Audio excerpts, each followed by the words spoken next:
connecting with the Emerging Markets Institute through social media. My name is Federico Herrera. I'm a 2022 summer intern at the EMI program at Cornell University.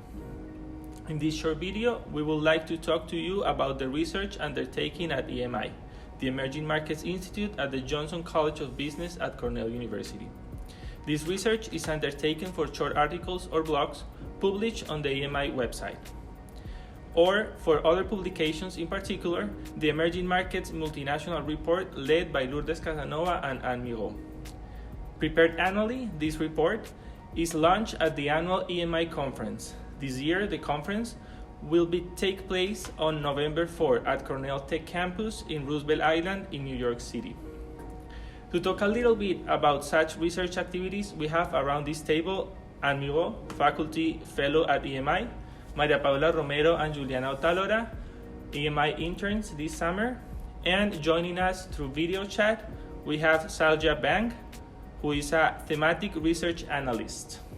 Welcome and thank you for joining us. So, Professor, could you tell us what is the topic of the report this year and what led you to choose it? Thank you, Federico. So, yes, as you have said, most of our research done at the Emerging Market Institute, EMI, is for our annual reports. Last year, first I should say that the report focuses on business enterprises from emerging markets. That's really what we are looking at. What have been the trends, what is changing, and so on. So last year, we looked at the phenomenon of ESG. ESG stands for Environment, Social, and Governance. And the message was that the ESG is taking up in emerging markets. So that was the 2021 report, and you can see it on the table, and you can also download it from our website. It's all free. Now, this year we have selected as a topic the changes taking place in the global economy and what's happening with the global value chain in the context of the consequences of the pandemic, the COVID pandemic, and also taking into account the war in Ukraine. So that's the focus of the report. But the report will also have contribution from international organizations such as the IFC, the OECD, the Inter-American Development Bank, the UN through UNCTAD, which is the United Nations Conference on Trade and Development, and also from university from Latin America and Asia. We will also look specifically at the top 500 companies from emerging markets. We follow a little bit what the Fortune is doing. We will examine stock markets in emerging markets, and Paula and Yuliana will give you details of what they are doing. And we will also have a ranking of countries based not only on economic growth, but also on 3 pillars of development, which is environmental, social, and governance. So we have a lot on our plate, and to do that, we have a team of interns which are contributing to all our research activities. Thank you so much, Professor. That sounds so interesting.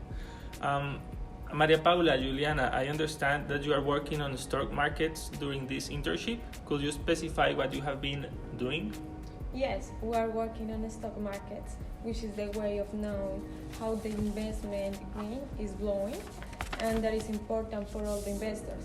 For that reason, it is also a source of raising capital for companies. Also, this area is important in the emerging markets because it allows small investors to invest in the economy and help businesses fund growth in the way that they formulate policies or transactions and the safety of the investors and companies. So now what we have been examining, first, we downloaded the needed data from the page of World Federal Exchange, which is the market capitalization and the number of companies listed in domestic and foreign exchange. From the data of the market capitalization, we listed from highest to lowest with the purpose of obtaining the top 20 stock markets in 2021 and also in 2022. On this way, we can see the behavior of the markets through the years.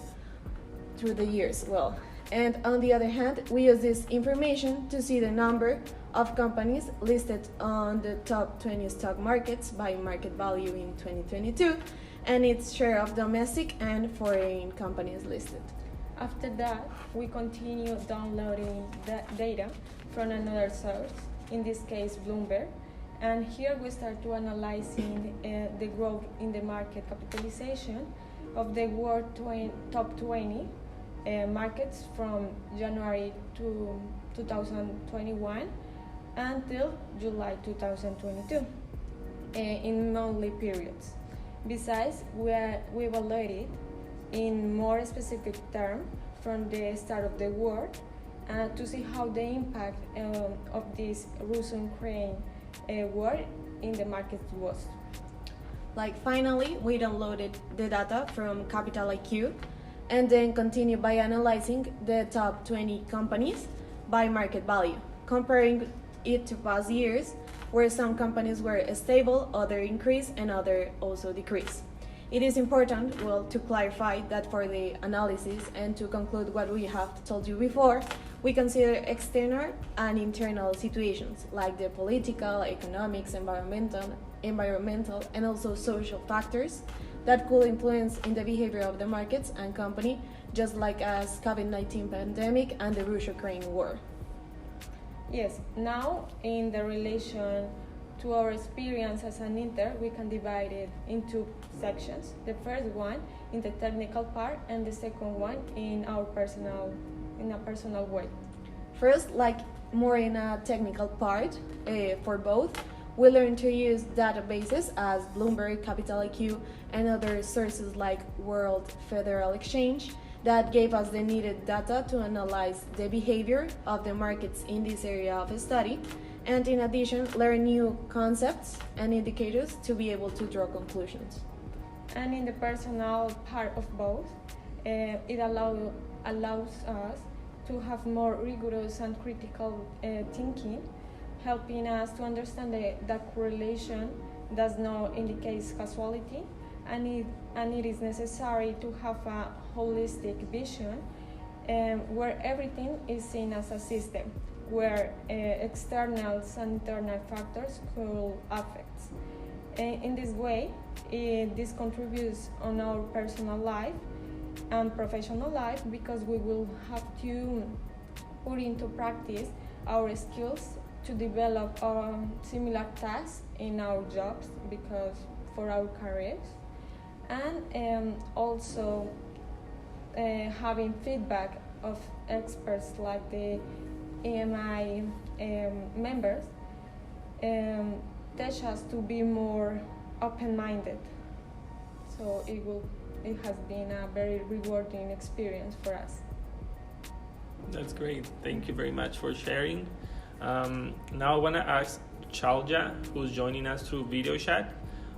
We have been told that you, Shailja, are working with the EMI research team on a country ranking combining economic development and other aspects such as environment, social, and governance. Could you explain us further what this means and what you got out of this experience? Sure. The Emerging Markets Development and ESG ranking provide ranking for the E20 plus 1 group, which is the 21 biggest emerging economies, including China, with the aim to measure and celebrate a country's progress.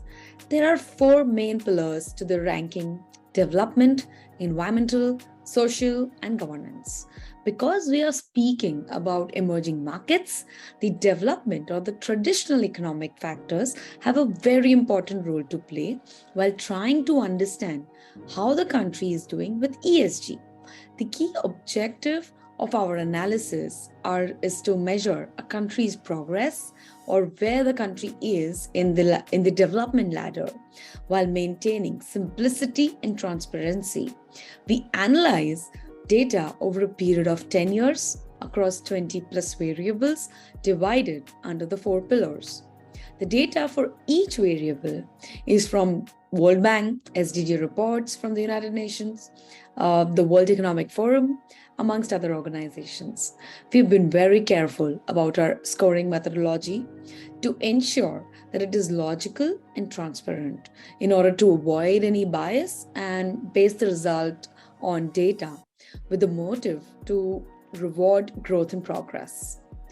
I joined EMI as a research assistant in late 2021, and my overall experience with this project and with EMI has been just amazing.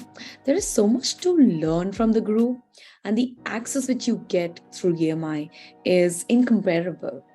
The culture which Lotus and Anne try to instill in the group is one with a lot of warmth, support, appreciation for the work being done, and above all, I think knowledge sharing.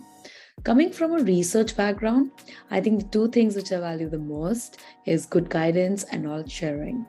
The EMI fellows truly believe in these principles. It has been a great learning experience and a great journey so far. Thank you, Shailja, for your information, and thank you, Maria Paula, Juliana, and Anne, for sharing your experiences with us, and we'll see you soon.